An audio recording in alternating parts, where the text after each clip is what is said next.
Hey there, I'm Christy Wilhelmi from Gardenerd, and I think no matter how many tomato varieties you grow, you probably still want more. So I would like to share with you all of the varieties that did well here at Gardenerd headquarters this season. I feel like this summer has been the year of making up for all the crappy tomato years that I've had in the past because it's an abundant supply. Check this out. And this bowl of cherry tomatoes. I'm just gonna go around the wheel and show you one by one what varieties worked. It's a little tomato tour, if you will, for 2025. I'm going to start with this Canestrino tomato. It is a pleated Zapotec type tomato that I spotted at a farmer's market in Naples, Italy, more than a decade ago. And I sought out the seeds and grew them, and they haven't done great in the past, but this year, gangbusters. They're great for slicing. They look great if you cut them across the equator because they have that fluted edge. Beautiful.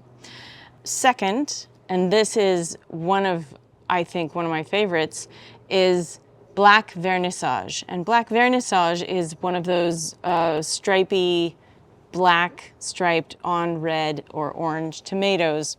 It's supposed to be a cherry, but it's more like a saladette size. I really like this one a lot. Next up, Stupic, which is one of my tried and trues, and this one is great. And it's got this sort of blonde shoulder going on, which is a little different than some varieties. You may see Stupic as a solid red, but this one that I have, this strain that I have, has like little orangish yellow going around the shoulders, which is beautiful. Another stripy one that looks like Black Vernissage is this purple zebra. It's an F1. It's the only hybrid I'm growing in the garden, but wow, did it perform. I think in the past when I've grown this, they've only shown up as little tiny cherry-sized tomatoes, but this year kind of went nuts. And it's kind of brownish, but has some stripes, some green stripes going along, and it's really pretty. And these are all tasty. I know everyone's like, well, how do they taste? Forget how they look. Honestly, I wouldn't grow these if they didn't taste good. I think they all have a sweet, tart profile. They're all very good. Moving on. So this one is one of my favorites, and I haven't grown it in several years. It's called Gold Dust, and it produced like crazy, really big, good-sized slicers on the plant. And since we're talking big, Kellogg's Breakfast. Kellogg's Breakfast, a tried and true heirloom. I will say that these tomatoes this big do not do as well in our coastal environment. Usually they come out much smaller. This year they came out pretty big, as you can see, but like usual with beefsteaks, we only get about 4 or 5 on the plant. That's okay. This goes a long way, so I'm happy with it. Okay, next, going around the wheel, we need to look at the yellow paste tomato that is Roman Candle. Roman Candle is gorgeous. I like to even slice these up and put them on sandwiches. I know a lot of people don't like the flavor of paste tomatoes, but you can make a really great gazpacho.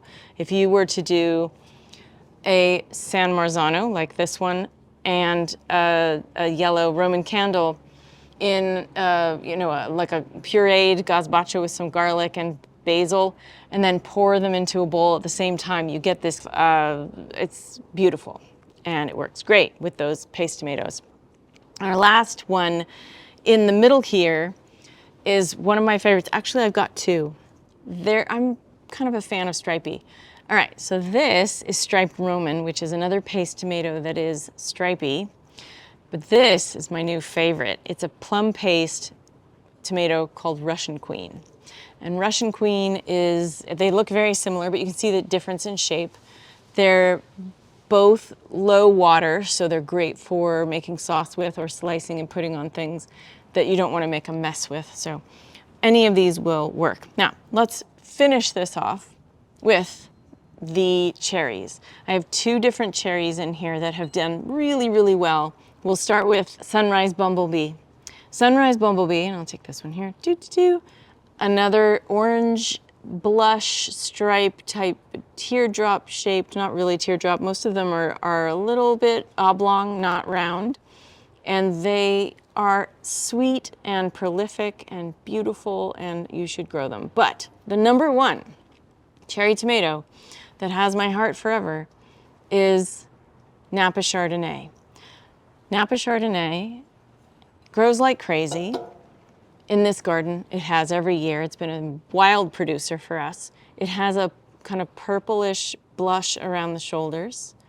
I've seen them get even bigger than this. I mean, like, this is a cherry, you know, and they're really big and they're beautiful and they're super sweet and they have some tang to them. And I can get 2 pounds of cherry tomatoes for a recipe that I make really easily with these. So I hope you enjoyed the tour of this year's successful tomato harvest from Gardenerd headquarters. You'll find other videos that we've done of our tomato tours at Tomato Mania and our favorite tomato varieties to grow for coastal environments, so check those out. And of course, visit gardenerd.com for information on how to grow tomatoes. And if you're looking to plan your next season's garden, check out my online course on the subject. And if you're dealing with pests in your tomatoes, you can check out my other online course. Consider becoming a Patreon subscriber to support all the free stuff we do here at Gardenerd. Patreon supporters get access to behind-the-scenes goodies like monthly hangouts with me and expedited answers to your burning gardening questions. Happy gardening!